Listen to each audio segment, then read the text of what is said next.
Hi guys, and welcome to Escape with Watch Reviews. My name is Steve, and today we're going to be reviewing the WM watch model number WM227.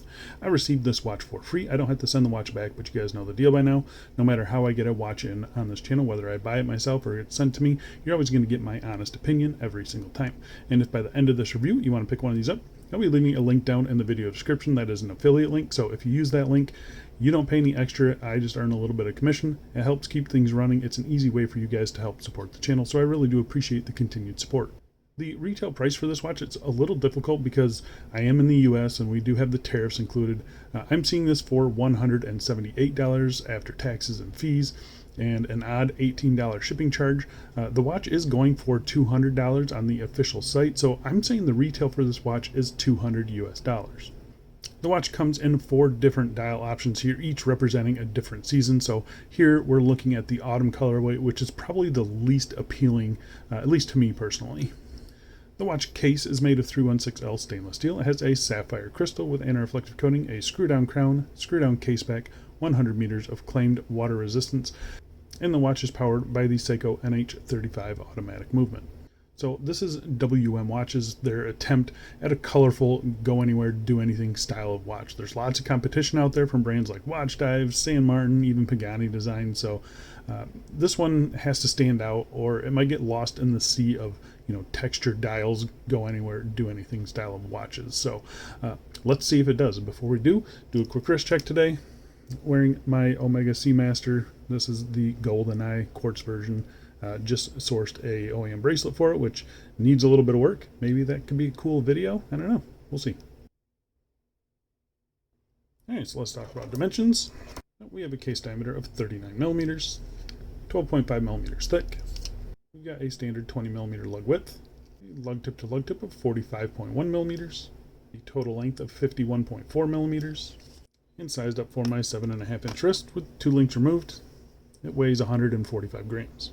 So we have a pretty standard set of dimensions here, 39 millimeters, pretty short 45 millimeter lug to lug. We do have male and link, so that brings out the total length to 51. But I mean, I think overall it's really not a bad set of dimensions. Fairly thin for an NH35, 12.5 millimeters. You do have a pretty nicely sculpted mid case here, as you can see.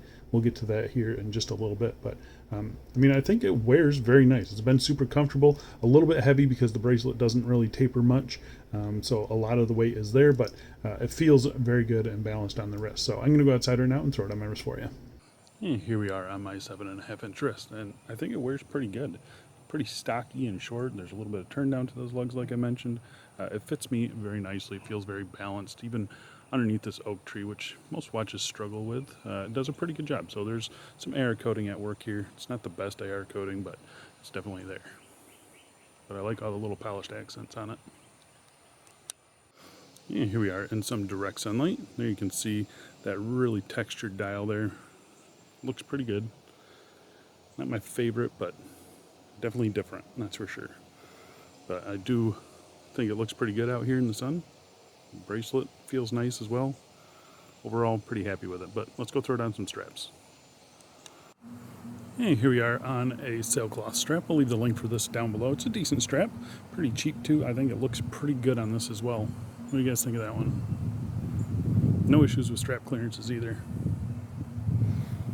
And being a red dial, we're not going to have too many options on this one, so it's pretty much black. And I'm going to throw a red one on it here in a little bit.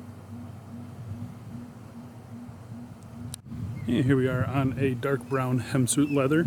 A little bit of a strap clearance issue. You can kind of see it rubbing against the case there where it's a little bit lighter, so you're going to have to pay attention to that with a leather strap to make sure that it's not going to chew up the strap. So just something to be aware of. Yeah, I think rubber and that kind of stuff, it will be fine, but leather a little bit more prone to getting chewed up here. And lastly, here we are on a CNS watch bands. This is kind of a maroonish red color. Definitely not a perfect match to the dial, but it's pretty close. Gives you an idea. And here's the down the wrist shot with 2 layers underneath the watch there. And it still is actually wearing pretty good. Very comfortable setup and fairly casual. I think it looks all right. I'd probably just stick with black though. I mean, you can't go wrong with black on a red dial in my opinion. All right, let's go back inside and let's get back to this review. All right, so let's talk about the case finishing. So the case finishing on this is actually pretty nicely done. It's a mixture of brushing and polishing, and you can see there's alternating finishes throughout this case. And they actually did a very nice job. All the transitions are pretty sharp. They could be a little bit better, but really not too bad at all. You can see here we have a circular brushing on the top of the bezel here, and that transitions to a nice polished chamfer to another vertical brushed surface there. On the tops of the lugs here, we have a nice satin vertical brushing, matches the bracelet very nicely. That transitions to a nice high polished chamfer there. The case sides here, you can see it's almost split 50-50 between the mid case here, but it's a horizontal brushing, again, very nicely done. We've got a signed screw down crown about 6 millimeters, which is a good size. Plenty of grip on it. It's not sharp or anything like that. Very nice crown. And then we've got this nice big undercut here. And if you look at the side profile of this, you can see it kind of has a Christopher Ward light catcher style of case to it. So yeah, I mean, very happy with that. Like this bottom edge, like I said, is just really nice and smooth and comfortable. There's no sharp edges on this case anywhere. The transitions down here, they're a little bit soft. You can kind of see them bleeding over on each other, but for the most part, the case finishing on this watch is actually really good. I'm quite impressed with it. All the transitions are pretty sharp, and I'm really happy that there's no sharp edges anywhere on this. Overall, very happy with that. Flipping it to the case back here, just a sterile case back, circular brushing here, and again, no sharp edges anywhere on this. Simple notches for a tool if you ever need to get to the NH35. So when it comes to the case finishing, there's not a whole lot to complain about. All right, so let's talk about the crystal. We'll test it for sapphire real quick. It is positive for sapphire. So they're using a pretty nice sapphire crystal on this watch, clear anti-reflective coating there. The AR coating, it could be, I would say maybe a little bit better, but it's really not that bad. Not bad at all, actually. So yeah, without AR coating, this crystal could be pretty bad, but yeah, as is, it actually keeps the dial nice and legible. It looks good. It's a box dome sapphire, as you can kind of see here. It sits up above the bezel just a little bit. There's a nice tight radius there in the corner. It gives some distortion at the edges there, but nice and clear in the center. It's actually a good crystal. They didn't cheap out on it. They could have put in a really bad crystal on this watch, and this is definitely not that. So overall, pretty happy with the crystal on the watch.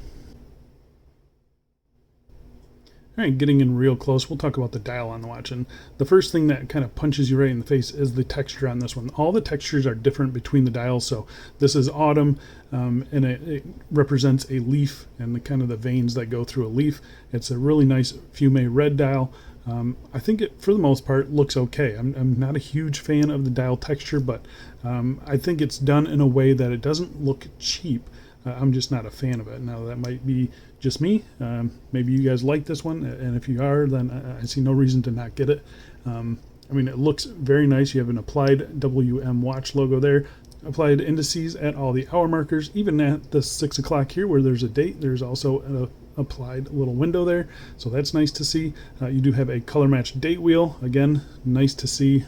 Color match blends in pretty darn good. The printed minute tracker on the outside looks fine. It's on a non-textured surface, so it kind of sits up above the main dial, I guess.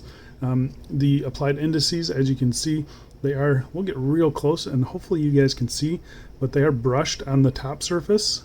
There's just a lot of lume there as well, so you can't really see it, but it is brushed on the top surface. Hopefully you guys can see that there. I'm looking at the 1 o'clock here, and then it has these polished little chamfers on them, so they kind of catch the light and sparkle. They're nice looking. Everything seems to be applied nice and straight.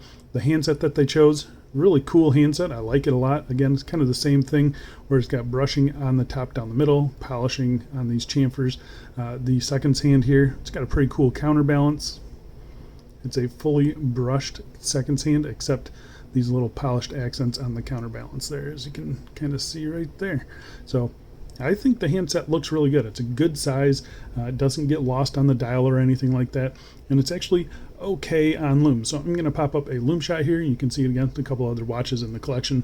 And it does okay. I'm putting this as like a solid 5 out of 10 when it comes to the Lume. It's a green glow. It's not a blue glow like we're kind of used to. So I think it's probably C3 or C1 Superluminova.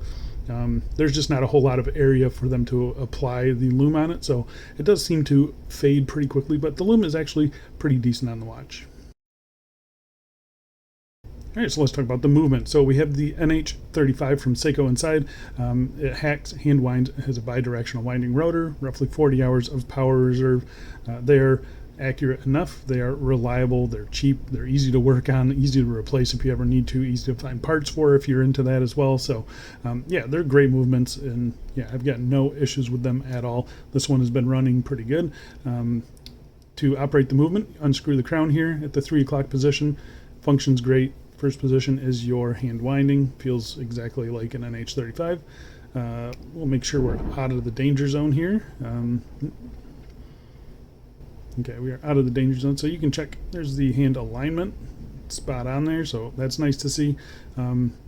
It does hack, obviously. The crown feels a little bit wobbly. I'm not gonna lie, that's a little concerning, but it's been fine as far as screw in and screw out action goes.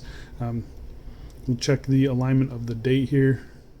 Everything seems to be aligned nicely. Got no issues with that. Everything seems to be printed nice and crisp as well. So overall, pretty happy with the movement and the crown action and the threading of the crown, nice and smooth. Yeah, it's actually pretty good. All right, so let's talk about the bracelet on the watch. So the bracelet is 20 millimeters. It tapers down to 18 millimeters at the clasp here. We have push pins for sizing. Push pins for sizing. I removed 2 links for my 7.5-inch wrist. You can see the finishing on the links, actually pretty good. Got no real complaints about it. Brushed on the top, polished on the sides. The bottom edge of the bracelet feels fine. It's not overly sharp. It hasn't pulled my hair or anything like that, my arm hairs. Fluidity seems fine. I don't have any links that hang up on each other. The end link fitment, you can see here, I've got some odd gapping here. Kind of interesting, and I think that was just done like that's how it is on the other side too. They could have made that a little bit tighter. I mean, the end link fitment itself is very tight. You have solid end links as well, decent quality spring bars in there. But yeah, the end links fit in there nice and tight, but there's some gapping there right up at the case. So yeah, I'm not sure why they couldn't have cleaned that up just a little bit, but yeah, it's something that I noticed and something that you will probably also notice. So getting to the clasp here, we have the WM lettering there. I'm not sure why we don't see the WM branding on the clasp, but this is the second watch in a row that I've had like this, so I think that's what we're getting. A little bit of an oversight. I like to see the WM branding on it. Brushed on the top, brushed on the sides there, so it doesn't match the bracelet very well. The pushers nicely rounded off. They function fine. They're not the best ones. There's just not a lot of travel to them, so you really kind of have to pinch them hard to get it to release. So as far as closing it though, it closes every time with a nice satisfying click. You got 5 levels of micro adjust there, so you're gonna be able to get a good fitment on this watch.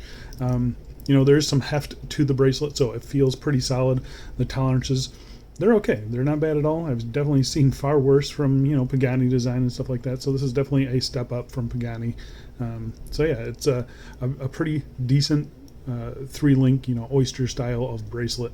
I kind of wish they would have tapered it down to 16. I feel like the 18 is a little bit too much for this watch head, but it actually doesn't feel too bad on wrist. So yeah, overall, the bracelet, it's decent. It's not one that you're going to want to take off right away. You can definitely wear this every day and be happy with it. So yeah, I'm pretty happy with the bracelet on it.